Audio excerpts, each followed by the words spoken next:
zaman kerajaan tekan saiki anggungane kudu isih tetep lestari. Minau kudu pancen ora gampang, ora mung sing iso disawang. Bahkan ada yang cuman bata merah utuh, serpian batu merah utuh itu cuma ditaruh di sangkar. Nah, padahal ketika bata merah utuh itu berpotensi dipakai untuk nangkring, dan akhirnya kotorannya pun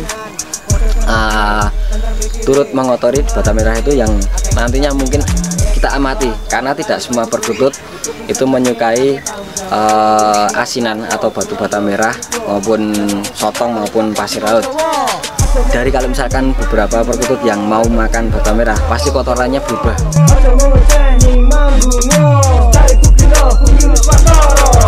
Assalamualaikum warahmatullahi wabarakatuh. Salam sejahtera Sobat Manggala dimanapun berada. Kali ini saya akan menjawab beberapa pertanyaan dari teman-teman yang turut komentar di konten yang pernah saya bikin di Manggala Channel, yaitu tentang apa fungsi dari batu bata merah dan juga bagaimana cara penggunaannya dengan benar. Nah, ini perlu kita ulas.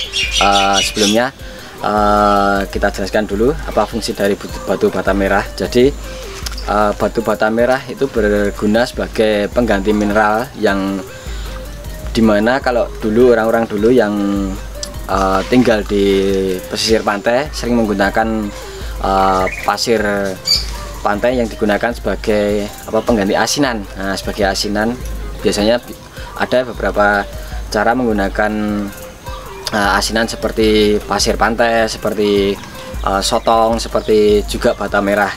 Nah, itu fungsinya sebagai apa? Yaitu sebagai pengganti mineral. Jadi perkutut itu kan butuh mineral. Dia perkutut juga sering makan pasir-pasir yang ada di tepi pantai, maupun ketika di areal persawahan pun suka mematok atau makan serpian-serpian pasir.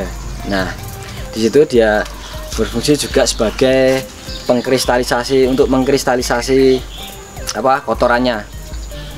Jadi kotorannya tidak encer. Jadi juga berfungsi sebagai penguatan tulang ketika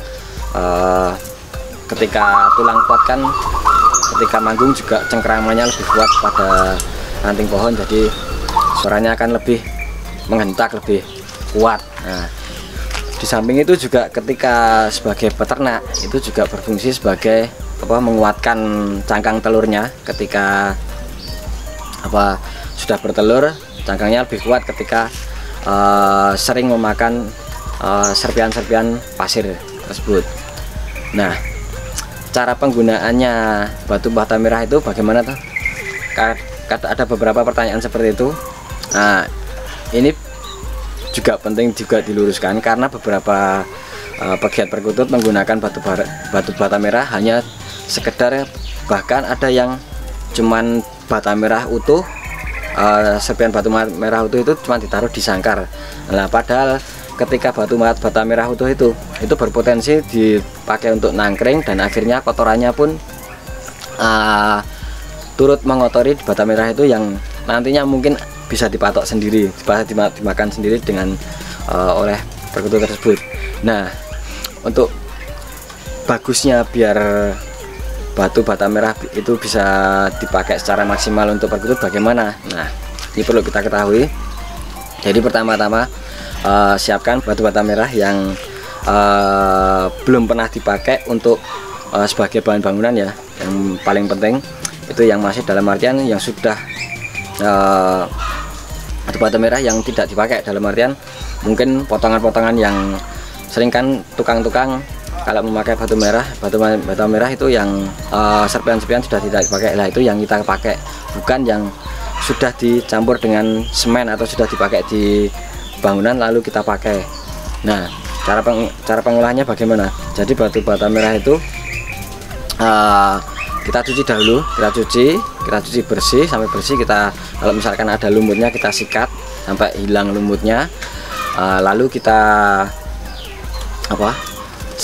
cucian dari bata merah itu kita rebus. Lebih baik lagi direbus bersamaan dengan air garam. Jadi garam kita berikan garam secukupnya pada air rebusan bata merah itu. kita rebus. Setelah kita rebus, kita selesai merebus batu bata merah, lalu kita jemur batu merah bata itu kita jemur dari bekas air rebusan tadi sampai benar-benar mengering, kering total. Nah, baru setelah itu kita tumbuk sampai halus. Nah,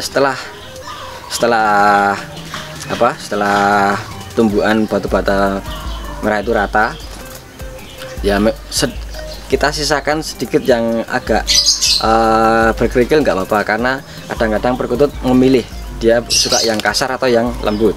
Nah, setelah kita selesai, kita tumbuk, lalu kita tuangkan dalam tempat makanannya yang sudah kita sediakan. Kita berikan ke perkututnya. Nah, dari situ lalu kita amati, karena tidak semua perkutut itu menyukai asinan atau batu bata merah maupun sotong maupun pasir laut. Beberapa tidak menyukai tidak suka memakan seperti seperti asinan seperti tersebut. Tapi perlu kita sediakan, karena sesekali juga pasti menggunakannya, entah kapan akan digunakan. Nah, setelah kita berikan ke perkutut pada sangkar-sangkarnya masing-masing, lalu kita amati berkurang atau tidak, terus kebersihannya juga dari wadah dari batu bata merah itu tersebut sudah terkotori apa belum. Kalau ada kotoran seperti kotorannya burung fesesnya, nanti kita bersihkan, kita hilangkan. Nah, nanti kita amati kotorannya itu dari, kalau misalkan beberapa perkutut yang mau makan bata merah, pasti kotorannya berubah juga, tidak encer, pasti ada gumpalan lingkaran-lingkaran yang ada unsur warna merahnya yang secara tidak langsung, karena hasil dari makan dari bata merah tersebut. Nah, lalu kita amati setelah jadi kotoran-kotoran tersebut kan biasanya mengkristal, jadi bulat-bulat itu. Nah, setelah itu kita amati perkembangannya, efeknya apa ketika memakai bata merah dan tidak. Nah, mungkin kalau sekedar penggunaan bata merah cuman ini saja yang bisa kita sampaikan. Nanti kita bahas yang lebih luas lagi tentang seputar perawatan perkutut yang di sesi yang lain. Mungkin kurang lebihnya mohon maaf. Assalamualaikum warahmatullahi wabarakatuh. Salam sejahtera Sobat Manggala.